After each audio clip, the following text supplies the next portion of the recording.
Banyak orang dalam kehidupan kekristenan merasa bimbang dan ragu di dalam kehidupan kita. Pada acara kali ini, kita akan melihat apa rencana Tuhan dalam hidup kita untuk memperoleh damai sejahtera dan kebahagiaan sejati yang telah Tuhan siapkan kepada kita, dan juga untuk keluar dari kebimbangan dalam hidup kita.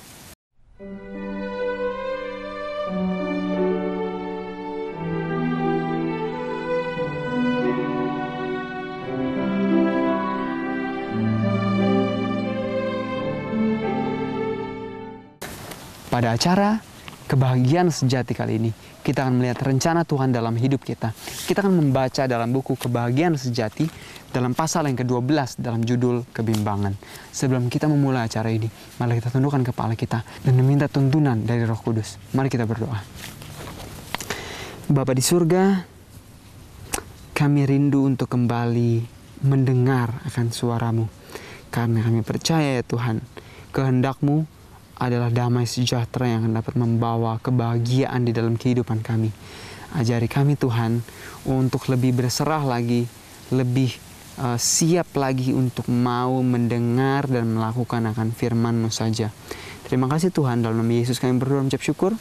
Amin. Banyak orang dalam dunia pada zaman sekarang ini sering ragu dalam kehidupan mereka, sering merasa kecewa, gundah, dan gelisah. Mengapa?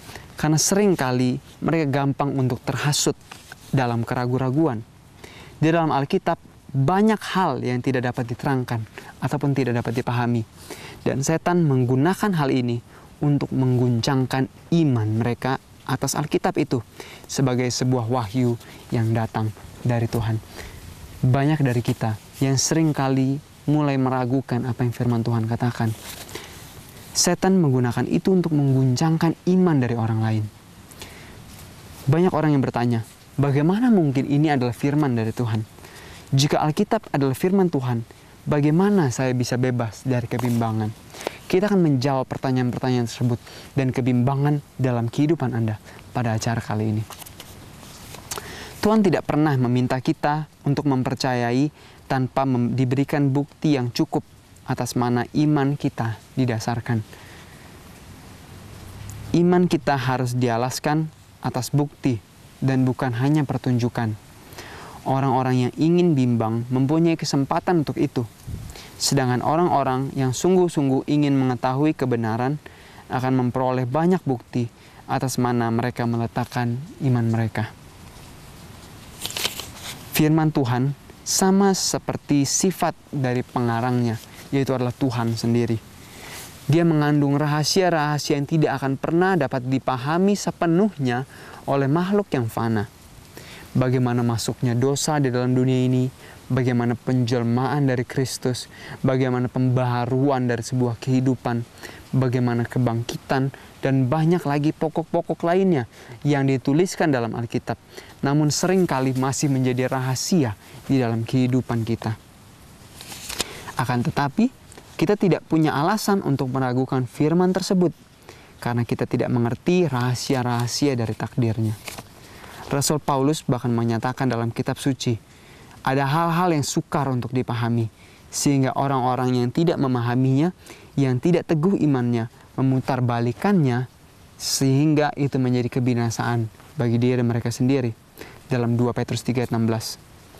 Yang sulit dalam kitab suci, itulah yang digunakan orang-orang yang bimbang sebagai alasan untuk menyerang Alkitab. Seringkali di saat kita membacakan firman Tuhan, mungkin kita tidak mengerti akan seluruhnya. Di saat kita baca, kenapa harus begini, kenapa harus begitu. Atau mungkin hal-hal tertentu seperti penjelmaan dari Yesus Kristus. Atau apa yang terjadi setelah manusia meninggal. Bagaimana itu pembaharuan kehidupan dan lain-lain. Seringkali kita tidak mengerti. Tapi itu bukanlah sebuah alasan di mana kita tidak lagi mempercayakan Tuhan dan firman-Nya. Begitu juga dengan kehidupan kita. Seringkali kita tidak tahu alasan dari kekecewaan kita, alasan dari penderitaan kita, atau problem yang kita hadapi. Seringkali kita melakukan sesuatu yang baik, tapi namun respon dari orang lain sangat berbeda dengan yang kita harapkan. Seringkali kita tidak mengerti, namun itu bukanlah sebuah alasan yang tepat bagi kita untuk tidak terus-menerus mempercayai akan Tuhan. Jika kebesaran dan kemuliaan dari Tuhan dapat dijangkau oleh pikiran yang fana, maka Alkitab tidak mendapat pengakuan yang tidak dapat disangsikan lagi sebagai yang berasal dari ilahi. Jadi jika kita sangat mudah untuk mengetahui rahasia di balik itu, maka kita bisa yakin bahwa itu bukan inspirasi dari ilahi. Mengapa? Karena pikiran dari ilahi, pikiran Tuhan sangat dalam dan bahkan tidak bisa diselami oleh manusia. Kita bisa melihat dari alam ciptaannya, bagaimana langit dan bumi, angkasa, planet-planet, serta galaksi yang tidak bisa kita selami, bagaimana luar biasanya itu. Begitu juga dengan firman Tuhan.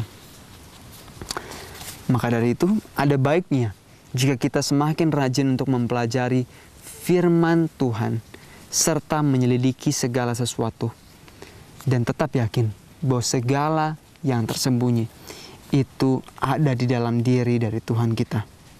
Dalam 1 Korintus 2 ayat 10.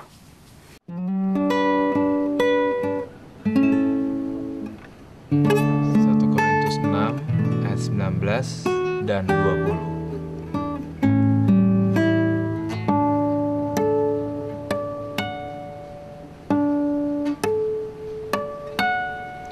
Atau tidak tahukah kamu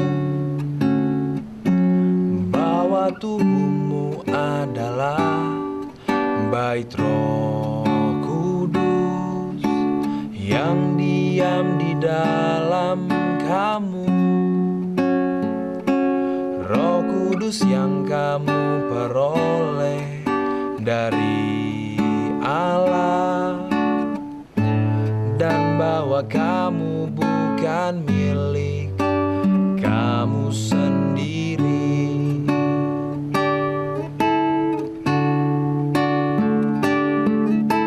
Atau tidak tahukah kamu bahwa tubuhmu adalah bait Roh Kudus yang diam di dalam kamu, Roh Kudus yang kamu peroleh dari Allah, dan bahwa kamu bukan milik kamu sendiri.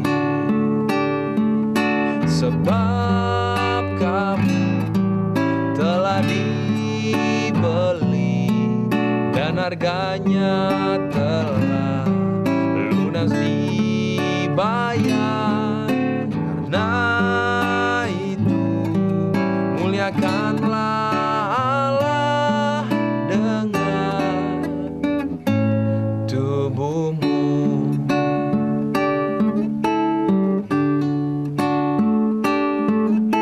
Atau tidak tahukah kamu bahwa tubuhmu adalah bait Roh Kudus yang diam di dalam kamu, Roh Kudus yang kamu peroleh dari Allah, dan bahwa kamu bukan milik kamu sendiri. Sebab kamu telah dibeli dan harganya telah lunas dibayar. Karena itu muliakanlah Allah dengan tubuhmu.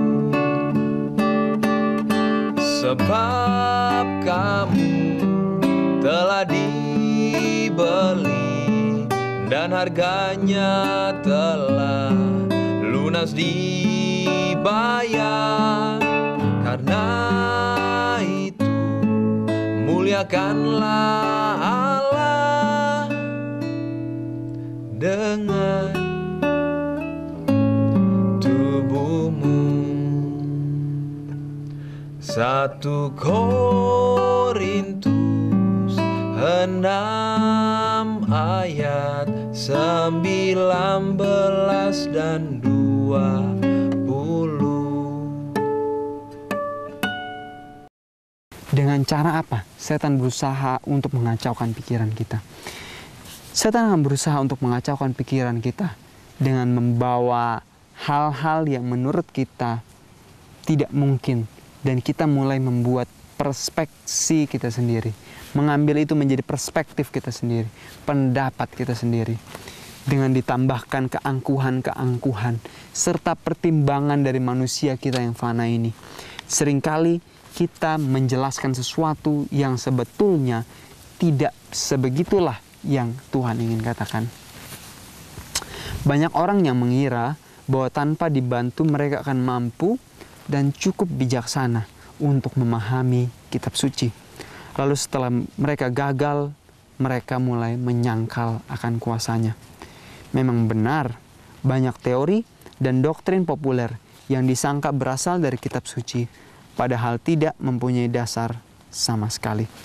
Itulah penyebab kebimbangan pada zaman sekarang ini.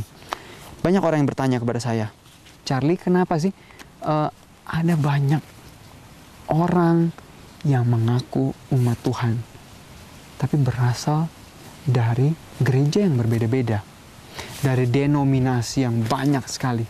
Kenapa ada begitu banyak denominasi di atas dunia ini? Seringkali kita bingung kenapa ada gereja A, gereja B, gereja D, berbeda-beda. Hal tersebut menurut buku ini dikatakan karena itu adalah kebimbangan dari orang. Di saat mereka mempelajari akan firman Tuhan, mereka membuat perspektif mereka sendiri, membuat doktrin mereka sendiri yang seringkali tidak didasarkan oleh Alkitab. Dan mereka mulai membuat denominasi mereka sendiri. Seperti apa contohnya? Banyak orang yang mengatakan kita bisa dibaptis dengan cara apapun. Dipercik oleh air, disiram, ada yang dibaptis melalui telepon, ada yang dibaptis melalui digoyang-goyangkan bendera, dan lain-lain. Sedangkan apa yang Alkitab katakan? Alkitab katakan satu iman dan satu baptisan. Sangat-sangat salah apabila kita mengatakan bahwa banyak cara untuk dibaptis. Tidak begitu. Hanya ada satu baptisan, firman Tuhan katakan. Begitu juga di saat kita membacakan firman Tuhan, kita melihat bagaimana Tuhan mengatakan kita harus menguduskan hari Sabat. Kita harus makan binatang, kita harus makan makanan yang sehat. Kenapa? Karena tubuh kita adalah bait dari Roh Kudus. Jadi apabila kita tahu itu adalah makanan yang tidak sehat, kita tahu bahwa binatang itu tidak sehat, sama seperti dikatakan bahwa babi adalah haram, dan anjing dan binatang-binatang yang lain itu adalah binatang yang haram, maka seharusnya kita tidak mengkonsumsi itu. Tapi banyak orang yang mengatakan, itu kan perjanjian lama, itu sudah disalibkan. Padahal tidak pernah dituliskan sedikit pun di dalam Alkitab bagaimana Yesus ataupun murid-muridnya menyentuh bahkan memakan binatang yang haram. Bahkan pada saat setan-setan dari tubuh manusia Tuhan ingin keluarkan pada waktu itu, Tuhan memilih untuk dikeluarkan dan dibiarkan masuk ke dalam tubuh dari babi-babi. Kenapa begitu? Karena Tuhan tahu babi-babi itu bukanlah untuk dimakan.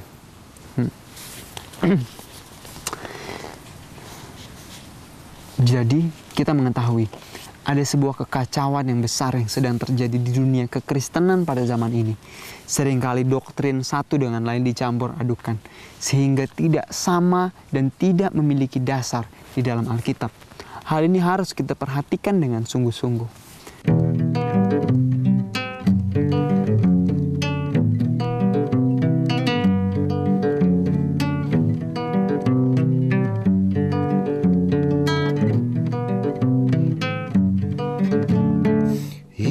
Iblislah yang menjadi bapamu, dan kamu ingin melakukan keinginan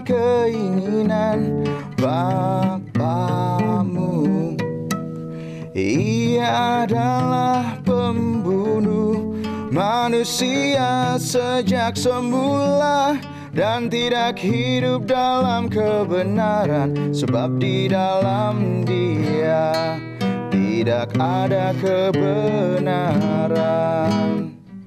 Apabila ia berkata dusta, ia berkata atas kehendaknya sendiri, sebab ia adalah pendusta dan bapa segala dusta.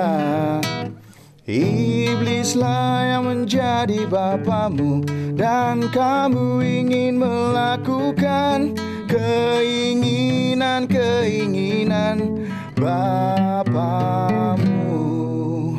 Ia adalah pembunuh manusia sejak semula, dan tidak hidup dalam kebenaran, sebab di dalam Dia tidak ada kebenaran.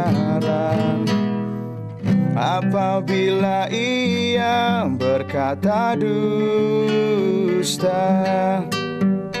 ia berkata atas kehendaknya sendiri, sebab ia adalah pendusta dan bapa segala dusta.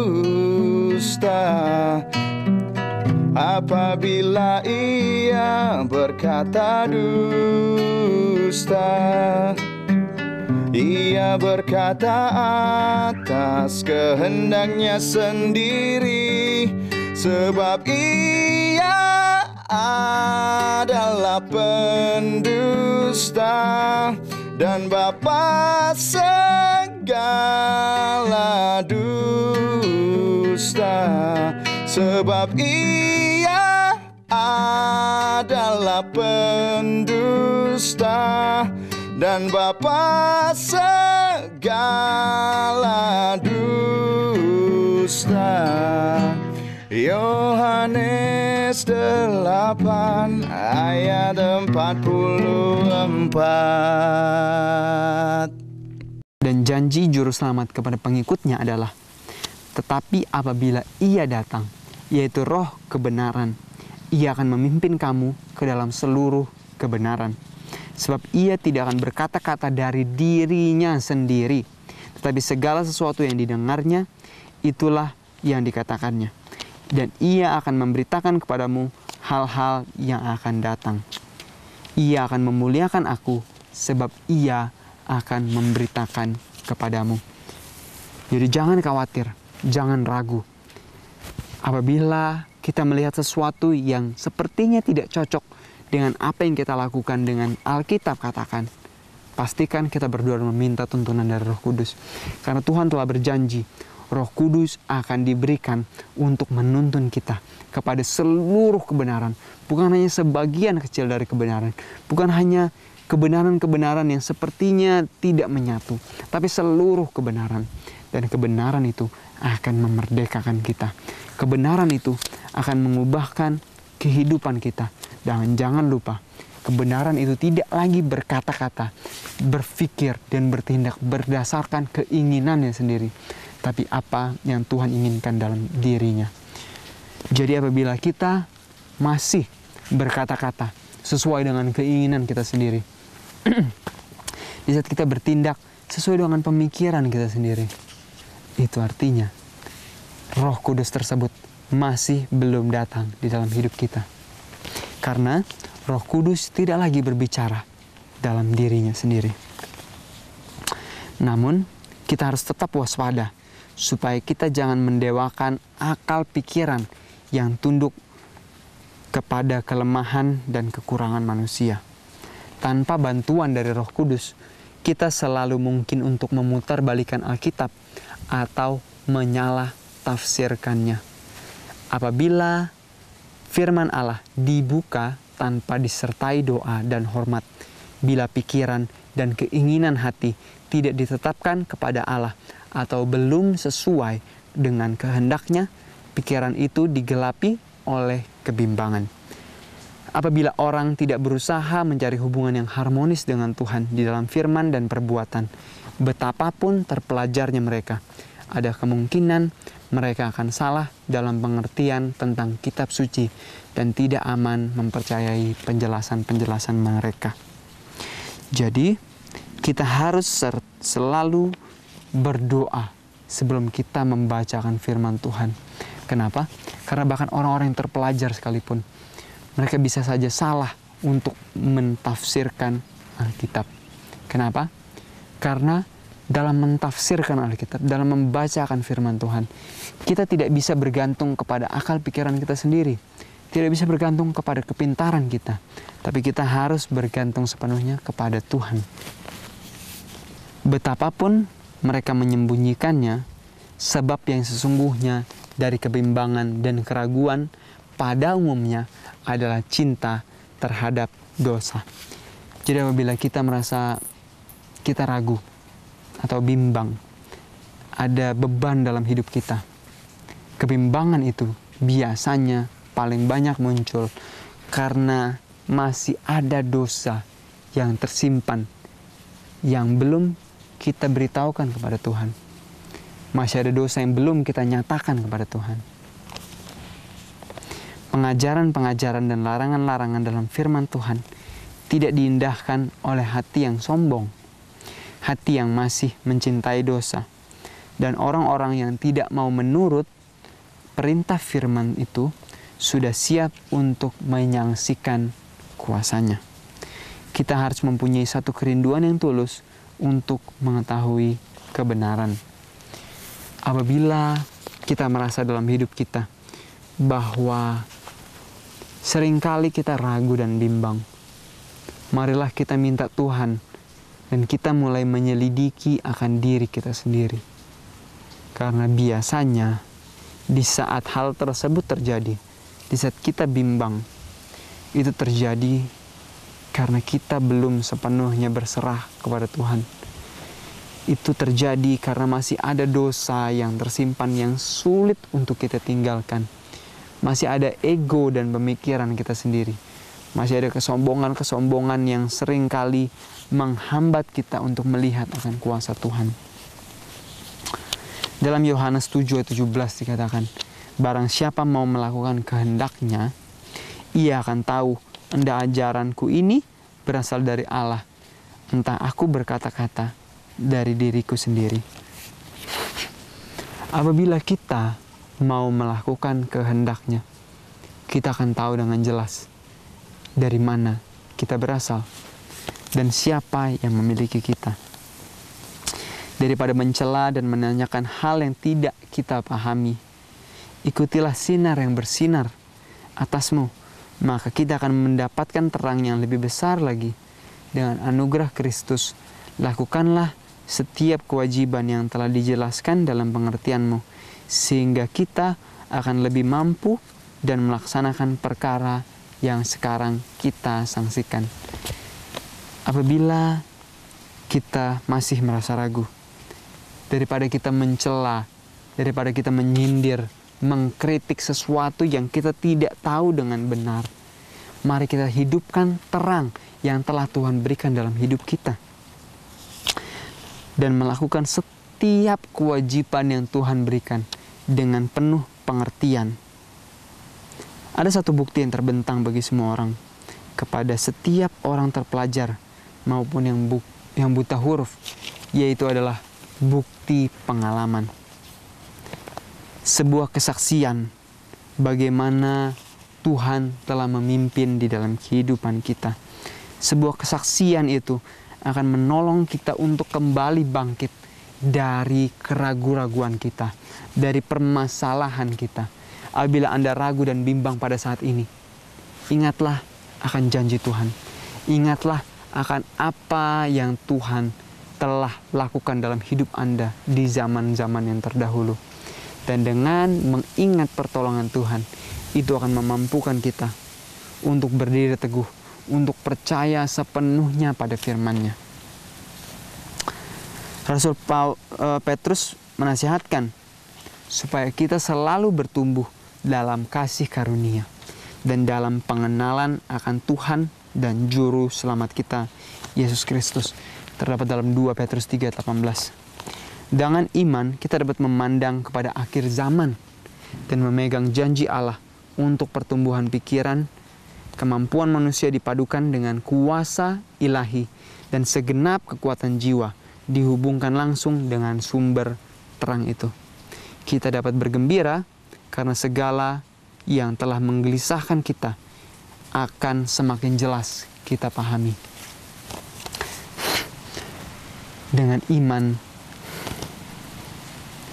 dengan terus mengimani bahwa Tuhan akan terus menolong kita di saat kita berpegang teguh kepada firman-Nya, maka kuasa Tuhan akan dipadukan dengan kemampuan kita, dan kita akan bisa menghidupkan terang itu menjadi umat terakhir pilihan Tuhan di akhir zaman ini, untuk tetap berdiri teguh walaupun seluruh dunia sepertinya menentang kita. Karena sekarang kita melihat dalam cermin sebuah gambaran yang samar-samar, tapi nanti kita akan melihat muka dengan muka. Sekarang aku hanya mengenal dengan tidak sempurna, tetapi nanti aku akan mengenal dengan sempurna seperti aku sendiri dikenal. 1 Korintus 13 ayat 12. Walaupun kita masih ragu saat ini, tapi pastikan, ingatlah terus akan janji Tuhan. Ingatlah terus bagaimana Tuhan menolong kita. Dan marilah kita mulai mempelajari firman Tuhan, mulai menggali kehendak Tuhan di dalam kehidupan kita. Maka keraguan-raguan itu akan hilang dan iman kita akan bertumbuh kuat, memampukan kita untuk berdiri teguh di tengah kerasnya dunia, di tengah jahatnya dunia di akhir zaman ini. Marilah kita hidup sama seperti umat pilihan Tuhan yang menghidupkan setiap terang yang Tuhan berikan dalam hidup kita.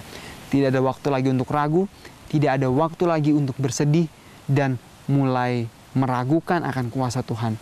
Marilah kita tetap hidup untuk mengagungkan dan memuliakan Tuhan saja. Mari kita berdoa. Bapa di surga, terima kasih Tuhan untuk firman-Mu yang memberikan kelegaan di dalam hati kami. Kami percaya Tuhan, kami mengimani akan apa yang pernah Engkau lakukan, akan kuasa-Mu dalam hidup kami. Hiduplah di dalam diri kami Tuhan. Biarlah kehendak kami tidak lagi kami pikirkan, tapi biarlah kehendak-Mu yang jadi dan bukan kehendak kami.